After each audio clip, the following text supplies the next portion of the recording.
اجي دابا من الاخر، هذا اللي ملهي عرفنا مالو، وهادو اللي ملهيه مالهم. والله الا ريحه الغاز بالله اجي نفهموا البلان. غادي نلخص لك من الاخر وغير بالهزل شنو اللي وقع مور هذا الشيء اللي وقع ما بين المغرب والبرلمان الاوروبي، ماشي الاتحاد الاوروبي. خصنا نركزوا مزيان حيت كاين فرق. غير هو راه بان ليا شي علاقه حميميه تما ما بين ماكرون وشنقريحه وقدام هذوك الدول الاتحاد الاوروبي وما دايرين عين شافت قلب موجع مع. وانا هي كنقولوا صافي ريحه الغاز شميناها حنا من هنا، ما شموها هما من ليه، ما عرفتش كي داروا لها. اول حاجه خصنا نبداو بها عشيري المغربي هي المعلومات اللي كنا هضرنا عليهم في الفيديو اللي فات ديال ماما فرنسا. قلنا بلي المغرب ولا كيسلل الشوكه بلادم في العلاقات ديالو مع اسبانيا وفرنسا. علاش؟ باش ما يبقاوش عنده غير الشركاء التقليديين جوج فقط، ولا عنده شركاء اخرين بحال الدول الافريقيه، بحال الميريكان، بحال الكيان. كنت كتسنى نقول لا، هاد الشيء غيفيق شي وحدين اللي هما مازال كيحسوا بالداخل ديالهم بانهم مستعمرين، كيغطيوها بحريه التعبير وحقوق الانسان شويه حاجات يعني. ولكن واحد النقطه اللي شعلتهم مزيان هي من بعد ما سمعوا المغرب باللي كيوجد المرسوم قانون لترسيم الحدود البحريه ديالو على ود واحد الاكتشاف ديال جبل شو سميتو هذاك، غنشوف ما بغاتش تحفظ ليا والله، جبل تروبيك ياك حيت فيه معادن نفيسه بزاف وفيه مواد اللي كنستعملوها في صناعه السيارات، في الصناعات الدقيقه، داك الالكتروني وداك العجب. المهم داك الشيء ساوي بزاف ديال الفلوس، بحال قلتي البترول عند السعوديه، الغاز عند قطر، الغاز الجزائري اللي كيعطيو لاوروبا فابور باش صافي خلي داك الشيء. هذا الشيء هذا بحالو عندنا حتى حنا. دابا اسبانيا منين شافت الهوته تما بدات كتمارس كاع الضغوطات الدوليه باش المغرب ما يخرجش هذا مرسوم قانون في البرلمان وهي تبدا العلاقات غير هو نقطه مهمه من بعد ما رجعت العلاقات زوينه ما بين المغرب واسبانيا. هذا التصويت الاخر ديال البرلمان الاوروبي واعاده العلاقات مع المغرب، اسبانيا امتنعت عن التصويت. انت حاول تربط معايا الاحداث. فهاد الركنه اللي وقع ما بين المغرب واوروبا كانت وقعت الحرب ما بين اوكرانيا وروسيا، قطعت روسيا الغاز على اوروبا، غادي تدخل الجزائر في الجنب. علاش؟ حيت كاين المغرب تما. مادام العلاقات خايبه غادي ندخل وغادي نحط فلوس صحيحه ونبيع الغاز ديال البلاد بارخص ثمن وكاع نعطيه فابور انا مالي، غير في سبيل زعزعه الاستقرار ديال على العموم. فما كنعرفوا الجزائر كتقن واحد الحاجه، ما كتعرفش دير الدبلوماسيه السياسيه ولكن كدير دبلوماسيه المال. بغيتي الفلوس هاك غير وقف معايا ضد واحد اخر. علاش كنبقى نتلعب بحال هكا مال؟ دابا اللي في شكل علاش وقع هذا الحدث ما بين اوروبا والمغرب هو ان واحد البلان فاش ماكرون معيط على شنقريحه اللي هو اللواء الاول ومع سميتو داك وزير الدفاع ديال الجزائر، وما معيطش على تبون. الو السلام عليكم، طلع عندي شتا شنو واش هادي بلاد ولا زريبه ولا ما فهمتش هي الدبلوماسيه. والسي عبد المجيد كيضل يخرج دوك الخرجات الاعلاميه ديالو، وحنا فرنسا خاصها ترد لينا الحقوق ديالنا، تجيب لنا دوك الجمعجيم داك الشيء، تعتذر منا. وفي الاخر ماكرون تليفون واحد كيجيب لك وزير الدفاع كامل تاع فرنسا. واش كان هاز معاه الفاليزه ولا كيفاش؟ قمه الدله صاحبي انا ما بغيهاش.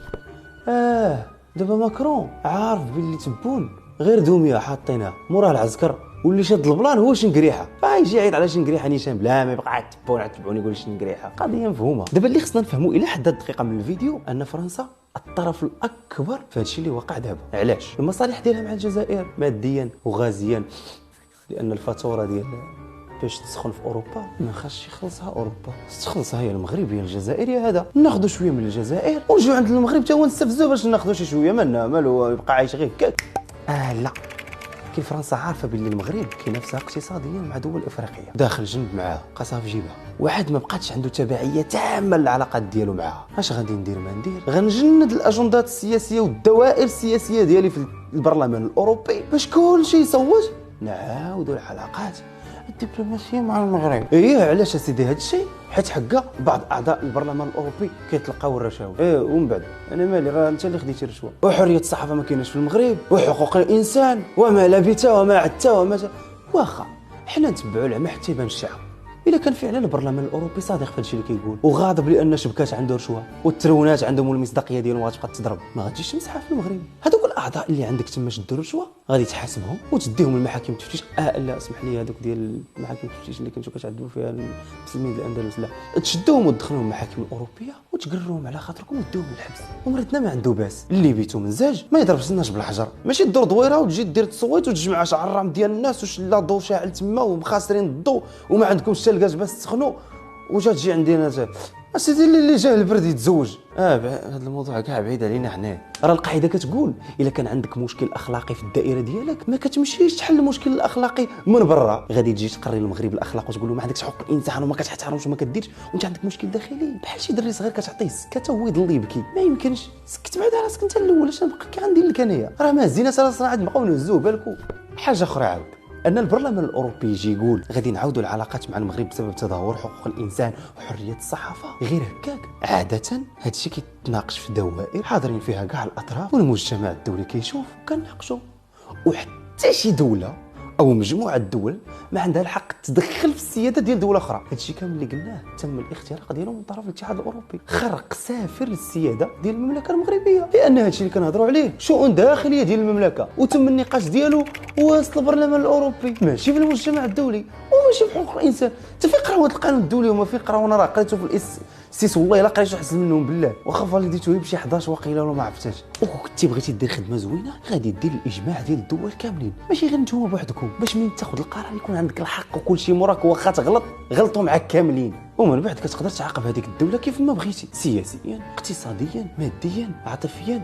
لا عاطفيا هذه ما كاينش. صافي بارك الله الضحك من الاخر. حنا هنا عندنا تسرع في قرارات بزاف ديال الدول الاوروبيه بسبب الحماس ديال فرنسا حيت بطبيعه الحال قداش ما سخنات بالغاز ديال الجزائر والفلوس ديال الجزائر غتامن شعبها والاقتصاد ديالها. غتغرق دول اوروبيه اخرى في علاقات خايبه مع المغرب لان المغرب بطبيعه الحال بدل الطريقه الدبلوماسيه ديالو والحوار ديالو مع كاع الدول. حاجه وحده اللي عجبتني انا مزيان في هذا الموضوع هي واحد الرد دارته نبيله منيب اللي هي الامينه العامه لحزب الاشتراكي الموحد وقيله هذيك السميه. قلت لهم المغاربه لا ينتظرون الدروس لكننا مسؤولون عن اوضاعنا الداخليه. وهنا قصدت بزاف ديال الملفات اللي كان كيدافع عليها الحزب ديالها وداك الشيء انا بعيد عليا. هذه الجمله بالضبط عجبتني حيت بما ان الوضع متوتر مزيان وفي صالحنا الاتحاد الاوروبي كيواجه مشكل كبير جدا. مشكل المبادئ مع روسيا المشكل الاقتصادي ومشكل ديال البرد والمشكل ديال الغاز ومشاكل اخرى ديال الطاقه ومصادر الطاقه كيعرفوا منين يجيبوها لانهم عارفين نقطه الضعف ديال الجزائر. كتبقى حاجه وحده هادشي ديال حقوق الانسان والحريه وكذا ما غاديش يقراو لنا لان حنا عارفين التاريخ ديالهم وعارفين محاكم التفتيش وعارفين هاد الروينه كامله. انا اللي كنفهم من هاد الاحداث واخا ما كنبغيش نجبد ديما فرنسا ولكن ديما فرنسا حاطه صبعها في هاد البلان. كتستغل الجزائر والغباء ديال العسكر والغاز ديال الجزائر والفلوس ديال الجزائر. كتستغل القوه ديالها وسط اوروبا والكلمه ديالها باش تجيش الدوائر السياسيه للمصالح الشخصيه ديالها. وبطبيعه الحال ماشي هي الجني الواحد او الشيطان الوحيد اللي كاين في الدائره. كاين بزاف ديال الدول الاوروبيه اخرى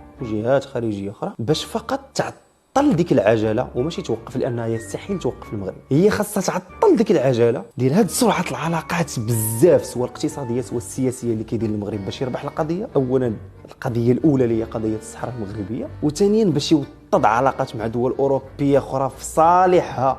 الاكتشاف اللي هضرنا عليه ديال الجبل اللي قلت لكم قبيله اللي ما عقلتش على سميتو الى حد الان. وثالثا اللي هي المصلحه المشتركه بين الدول الاوروبيه كامله. مادام كاين اتحاد اوروبي ما خاصش بطبيعه الحال يكون اتحاد مغاربي لانه غيولي منافس قوي غتولي عنده كلمه تولي عنده دبلوماسيه خاصه حتى هو برلمان خاص. علاش لا؟ فداك الشيء علاش كيضربوا من ثلاثه ديال الجوايه. حنا عندنا جهه واحده منين كتكون شي حاجه كتقيس للمغرب من برا انصر اخاك ظالما او مظلوما. هنا بيناتنا نتفاهموا. تكون شي حاجه خارجيه الراي الشعب كيكون موحد على انه يدافع على المغرب وبكاع الطرق ما يهضر معايا حتى شي واحد. تحمست الدراري.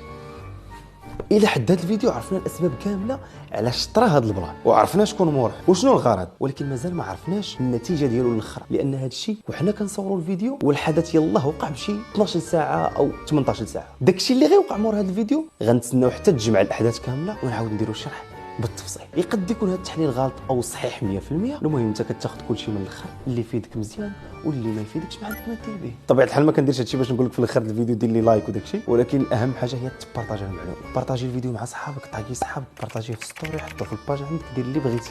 المهم توصل المعلومه حيت كنخدموا عليها بالساعات باش نحطوها في هاد الدقائق او طبيعه الحال تبقى بيناتنا من الاخر. تلاقاو في يوتيوب راه داكشي اللي ما قراوكش غنعاود نديروه.